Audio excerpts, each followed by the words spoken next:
Bakit ba nagsisigawan kayo mag-asawa sa harapan ng anak nyo? Bakit ba pinipili nyo hindi magtimpi?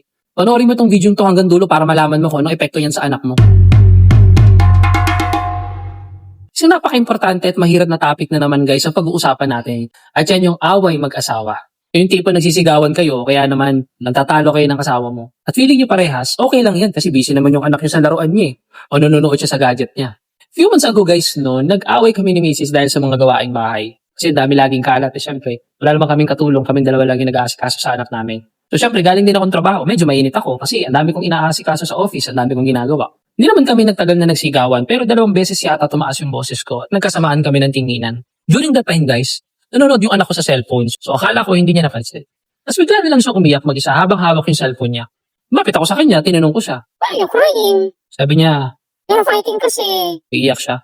Sabi ko, no, Oh, mommy and daddy are not fighting. They are just talking. doon ko na-realize guys na tumagos para sa puso niya yung sigaw ko. At nasabi niya na nag-aaway kami ni Mrs. Dinideny ko pero alam naman natin yes. Dito ko naintindihan guys na yung away namin ni Mrs. hindi lang yan tungkol sa problema naming dalawa.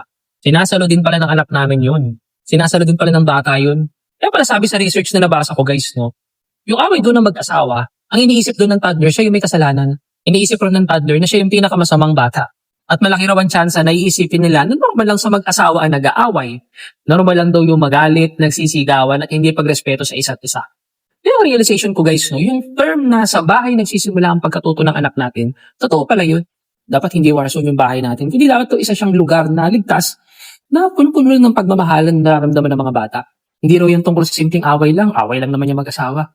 Kundi, ang dapat daw nating isipin ay kung ano yung magiging long-term effect niyan sa anak natin. Tayo kasi ang pinakaunang teacher ng anak natin guys, alam niyo naman yan. Kaya ang lesson learned ko guys, no, hindi masama magkaroon ng disagreement ang mag-asawa. Pero pumili dapat tayo ng lugar na gagawin ng disagreement na yan. Basta huwag na huwag yung gagawin niya sa harapan ng mga bata. Kaya ngayon guys, ang content natin, kailangan natin tandaan yung acronym natin, SAFE.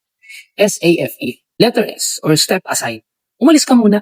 Pag nararamdaman mo na umiinit ang ulo mo, mag-post ka. Sabi mo sa misis mo na pag-usapan niyo yan, pero hindi dito sa bahay.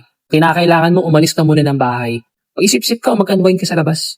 Second letter natin guys, no? Letter A or agree to discuss. Magsundo kayo dapat na pag-usapan yung problema mamaya. Siguraduhin mo na babalikan nyo yan bago kayo matulog nang kayong dalawa lang. Huwag niyong iwanan na hangin yung issue. Kailangan may closure kayo. Pwede ding pagtulog ng anak nyo, mag-usap kayong dalawa. Third letter natin guys, no? Letter F or feel the impact. Damin mo yung takot ng anak mo.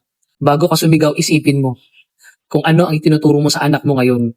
Gusto ba lumaki siyang may tinatagong takot? Sigurado ako yan mong papababa ng boses mo kahit G na G ka na. Fourth letter natin guys, o letter E or emotional check. Tingnan mo muna ang sariling galit. Tanungin mo sarili mo kung kaya bang i-resolve yan ng hindi sumisigaw. Pag hindi, bumalik ka sa first step na nabanggit ko kanina na step aside. Kaya tandaan natin guys, no? Hindi maaalala ng anak ko kung tungkol saan ang away niyong mag-asawa. Pero maaalala niya kung paano niyo naramdaman ng tensyon sa inyong dalawang mag-asawa. Piliin mo ang magpasensya, piliin mo ang kapayapaan, at piliin mo ang anak mo. Ikaw, ano ang ginagawa mo pag gusto mo nang sumabog sa galit sa harap ng anak mo? Anong sinasabi mo sa misis mo o sa mister mo? Share mo naman yung tips mo para makatulong ka rin sa iba.